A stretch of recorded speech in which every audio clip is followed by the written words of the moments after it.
Hello everyone, I am Niharika. Welcome back.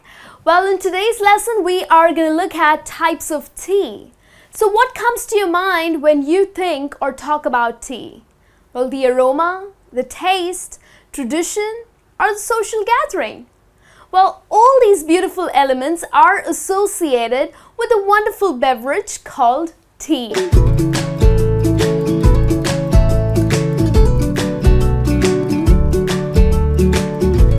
In today's lesson, we are going to look at the different types of tea, in fact the most popular ones in the world, because many people have no clue how to serve different types of tea or how a type of tea should be taken.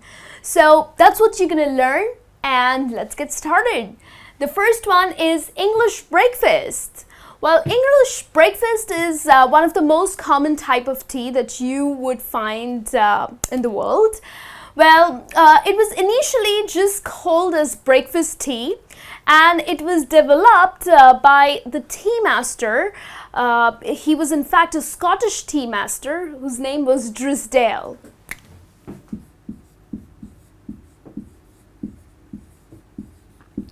So Drysdale was the one who developed this type of tea, and in fact it is a blend of fine black teas including the Keemun tea.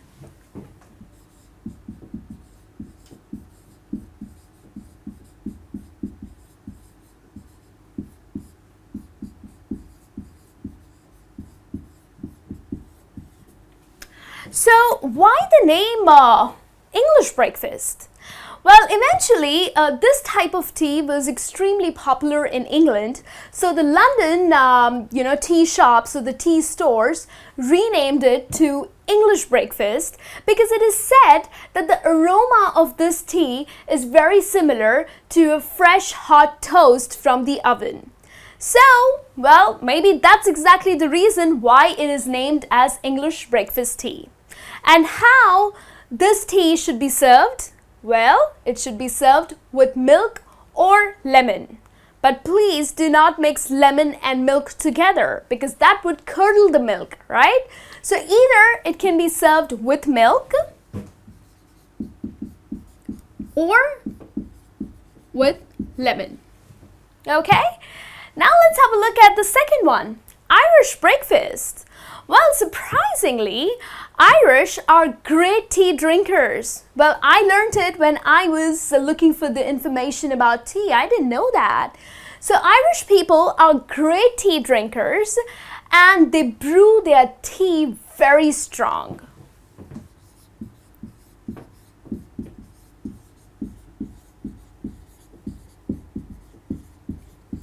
So the flavor of Irish breakfast tea is extremely robust, and because of its strong taste, people tend to add sugar, and of course it's taken with milk, but never with cream. Cream is for coffee, okay? So you add milk and sugar to this type of tea. In fact, there's a saying among the Irish people that a perfect cup of tea should be as strong to trot a mouse from it. Pretty interesting, right? So that's a famous saying. So yes, the aroma of Irish breakfast tea is extremely robust and strong. Okay, the next one, Earl Grey. Well, that's one of my favorites.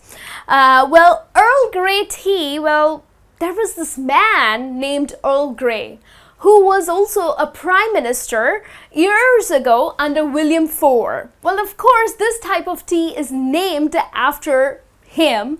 The reason because it is believed that a Chinese mandarin offered a blend of black tea in order to influence trade relations. So that's a possibility that why this type of tea was named as Earl Grey. So in fact, it is a mix of black tea. It's a blend of black tea and bergamot oil. and it is served plain, without sugar, without milk, without cream. It's just served plain. Okay, so that's Earl Grey for you. And the next one that we have is the Darjeeling tea. Well, Darjeeling tea is grown in the mountain areas of India, and the high altitude, the mountain altitude, and the very gentle misting rains are perfect combination to grow this unique flavor, a light flavored tea. So Darjeeling tea is extremely light flavored,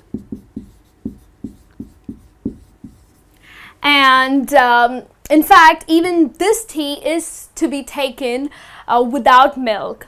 There are a few people who like Darjeeling tea to be served with a dash of lemon, but without lemon, without milk, this tea is just perfect because it has a unique aroma that people love it.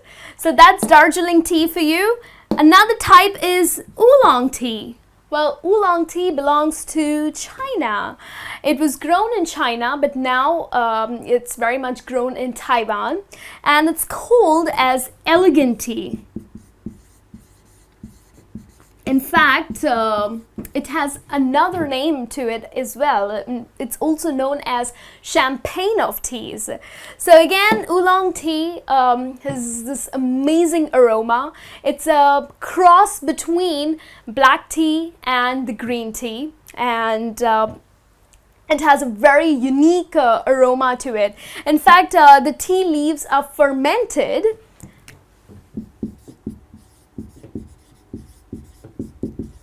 They are fermented to achieve this delicious fruity aroma, or delicious fruity taste to it. So if you haven't tried oolong tea, then you should, because it's different and it's just amazing. The next one, green tea. Well, I'm going to explain green tea and white tea together because they are pretty similar to each other. Both the tea are made out of Camellia sinensis plant, okay, which is famously known as the tea plant.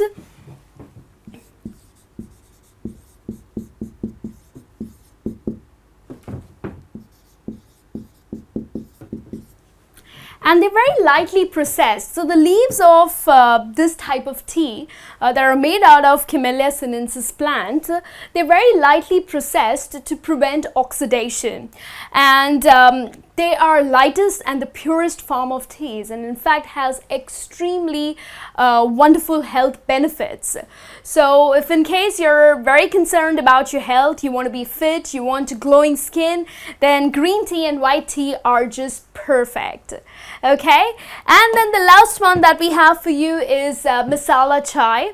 It's also called as Indian tea with spices, and it is prepared by boiling water, milk, and the tea, of course. It's either in the form of tea bags or tea powder, and a lot of spices are added while boiling this. Cardamom, cinnamon, pepper, and even ginger. So all these spices are added in order to make the masala chai. It's delicious. It has a very different aroma, a very Indian aroma to it, and also has a lot of health benefits. If you're suffering from high cholesterol, or if you have bad sore throat, then this chai is perfect. Okay, so it's either called as masala chai, or it's called as masala tea, or tea with Indian spices. Okay,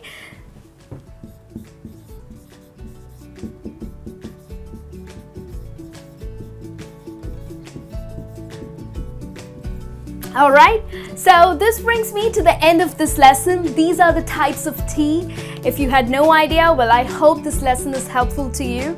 And now that you know these are the types of tea, go ahead, make a delicious cup of tea for yourself. I'll be back with a new lesson. Till then, you take care.